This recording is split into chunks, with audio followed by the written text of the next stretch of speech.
इस वक्त पूरे देश में एक ऐसा मुद्दा चल रहा है जिसने लाखों पेरेंट्स और स्टूडेंट्स को परेशान करके रख दिया है।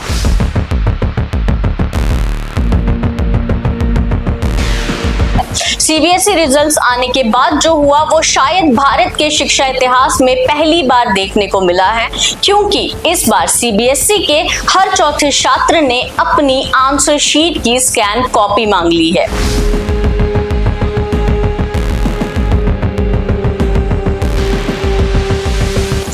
इतनी बड़ी संख्या में छात्रों का बोर्ड की कॉपी चेकिंग सिस्टम पर सवाल उठाना सिर्फ नाराजगी नहीं बल्कि एक बहुत बड़ा संकेत माना जा रहा है।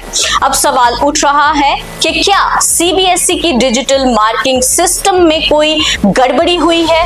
क्या छात्रों का भरोसा बोर्ड से उठ रहा है?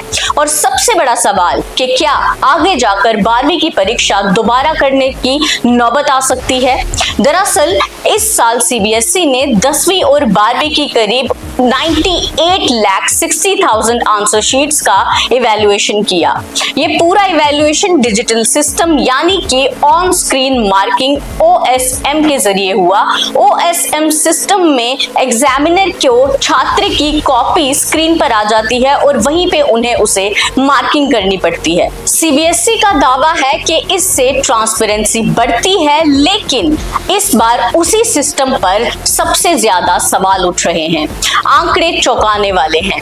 इस साल सीबीएसई परीक्षा में करीब 17 लाख छात्र शामिल हुए थे, लेकिन रिजल्ट आने के बाद जैसे ही बोर्ड ने री-इवैल्यूएशन और मार्क्स वेरिफिकेशन का पोर्टल खोला तो देश भर से छात्रों की जैसे सैलाब आ गया।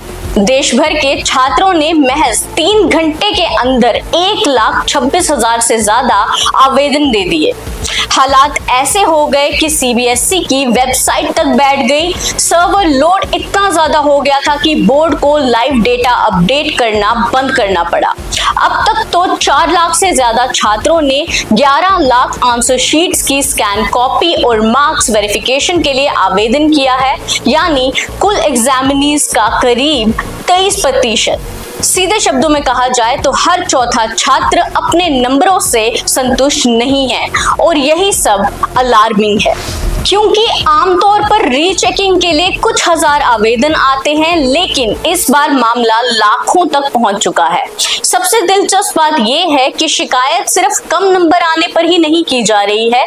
कई छात्रों का दावा है कि जिन विषयों में पूरे साल अच्छे नंबर आते थे उनमें भी एकदम से मार्क्स पूरी तरह से गिर चुके हैं। कुछ बच्चों के इंटरनल असेसमेंट और फाइनल रिजल्ट्स में भारी अंतर दिखाई दे रहा है, तो कई टॉपर्स उम्मीद से काफी नीचे आ गए हैं और कुछ मामलों में छात्रों को ये तक लग रहा है कि उनकी कॉपी ठीक से जांची नहीं गई है।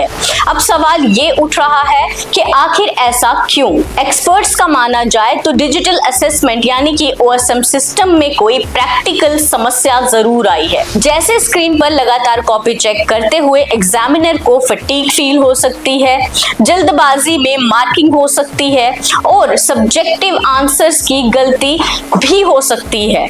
लेकिन सबसे बड़ा सवाल यह है कि एक स्टूडेंट की अगर बात हो तब भी मानी जाए, लेकिन लाखों स्टूडेंट्स इस बात से सेटिस्फाई क्यों नहीं है?